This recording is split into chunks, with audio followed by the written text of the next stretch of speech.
ഇതും അർജുനും വളരെ നല്ല കോംബോയാണ്. അത് ബിഗ് ബോസിന് തന്നെ നന്നായി അറിയാം. അതുകൊണ്ട് തന്നെ ബിഗ് ബോസ് ഇവർക്ക് രണ്ടുപേർക്കും നല്ലൊരു പണിയാണ് കൊടുത്തത്.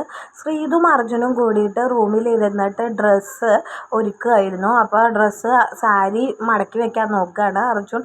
ശ്രീതുവിനെ ഹെൽപ്പ് ചെയ്തുകൊണ്ടിരിക്കുകയാണ്. ആ സമയത്താണ് ബിഗ് ബോസ് രണ്ടുപേരെയും കൺഫെഷൻ റൂമിലേക്ക് വിളിക്കുന്നത്. രണ്ടുപേരും ആദ്യമൊന്നും ഞെട്ടി, ദൈവമേ പണി എന്തായിരിക്കും എന്ന് വിചാരിച്ചിട്ട് അവർ രണ്ടുപേരും കൺഫെഷൻ റൂമിലെത്തി. കൺഫെഷൻ റൂമിലെത്തിയ അവർക്ക് ഒരു ലെറ്റർ അവിടെ ഉണ്ടായിരുന്നു. അത് അങ്ങോട്ട് കൊടുത്തിട്ട് അത് വായിച്ചോളാൻ പറഞ്ഞു.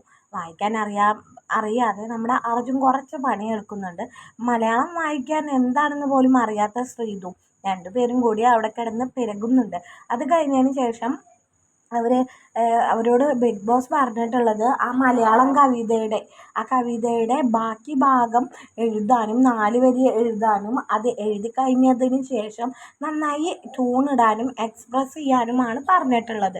ലാലേട്ടൻ വരുമ്പോൾ അതേ വരികൾ തന്നെയാണ് ബാക്കിയുള്ള ടീം അംഗങ്ങൾക്കും കൊടുത്തത്. ശരണയ്ക്കും സായിക്കും ഉണ്ട്, ജിൻഡോയ്ക്കും നോറയ്ക്കും ഉണ്ട്.